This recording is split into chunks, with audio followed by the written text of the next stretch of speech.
America's pastime. Beer drinking. The refreshing, healthy, helping beverage of America.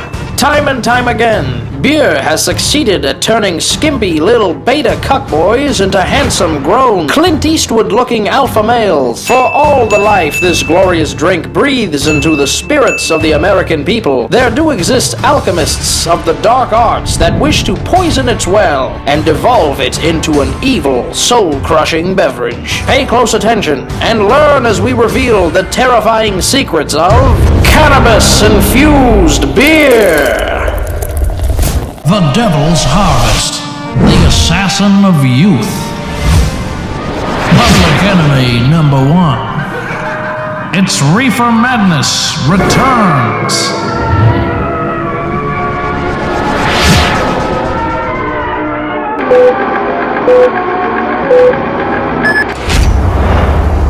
Hey there, Jeremy. Do you want to learn about the horrors of cannabis beer? Yes, of course you do. You have no choice. What exactly is cannabis beer, you might ask? Well, there are two distinct kinds of cannabis beer. Cannabis beer and cannabis infused beer. Cannabis beer, being the low-calorie, gluten-free, non-alcoholic beer, brewed solely from the cannabis plant. Crushed stems, stalks, and roots from the cannabis plant are used for brewing as a substitute for good old-fashioned American barley. It's a raw beverage straight from the source of the plant. Cannabis-infused beer, on the other hand, is brewed with barley, just like normal people beer. During production, additives containing cannabis oils such as cannabidiol and tetracalalal are infused into the beer in many different ways to create brews of varying effects. Some cannabis beers may be more focused on CBD, and others may be more focused on THC. Drinking the cannabis-infused beer that emphasizes CBD will provide the drinker with a calming, soothing effect. The THC-oriented beer, however, will be a little more effective at making the user get higher than a giraffe's nutsack. Due to the swift-moving nature of liquids, consuming THC in liquid form will get you high much faster than if you smoked it. In an effort to make the effects of one portion of cannabis-infused beer parody the intoxication potency of one proper American beer, evil communist chemists we will refer to as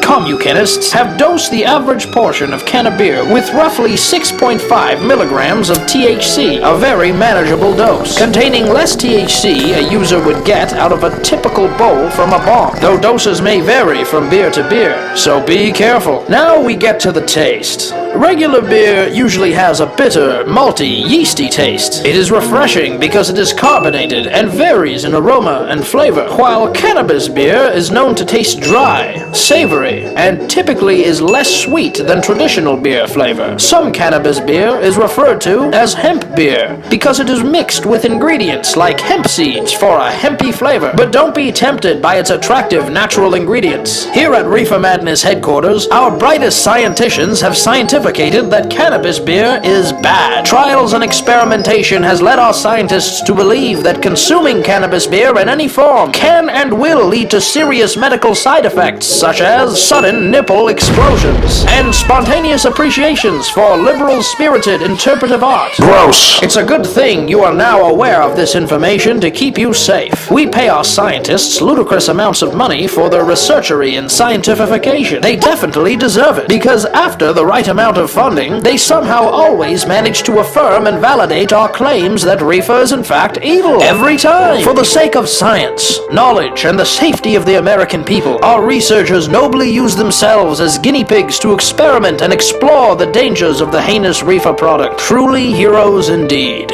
Thankfully, cannabis beer is illegal in our great nation. Anyone who attempts to brew it will be locked up and partitioned from our society, for they are a living and breathing threat to liberty and freedom, even for the blessed substance of pure, cannabis-free American alcohol. Nobody under the age of 21 is allowed to purchase or possess it. Thank the Lord. Responsible American parents worry about their naive children who possess minds too tender and fragile to handle the mind-altering potency of alcoholic beverages. For the sake of public safety, I stress this again. No alcohol until you turn 21. Slow down there, Gregory. You're not a responsible 21-year-old 20-year-old just yet. But don't feel too down there, little Bobby. There are plenty of alternative ways to occupy your time while you wait to be old and responsible enough to drink beer. Really? Sure. For starters, if 21 is too long a wait, you can just wait until you're 18, an age where you will be responsible enough to buy a shotgun. Hanging around with your friends while fucking around with a shotgun is a much safer way to kill time. Holy shit, wow. And if you're really impatient and you still have the jitters to do some adulting around, you can always join the army at 17 with parental consent. Whoa. That's right, Johnny. If your mommy and daddy say it's okay, you can be a proud member of the armed forces. It is there where you will be taught brave, valiant, and honorable combat arts like napalm spraying and nuclear launch button clicking. You even get to play video games in the army. Video games? Really? Yes, but instead of a console, you're playing an MQ-1 Predator drone. And instead of a game of Call of Booty, you're playing a good old game of, Bomb the Civilian District in a country we can't pronounce game.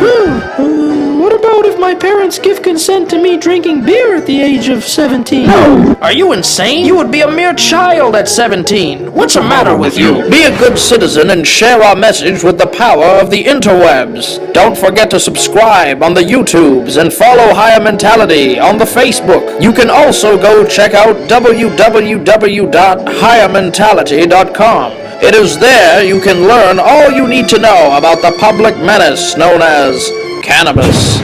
Stay tuned and see you next week on Reefer Madness Returns.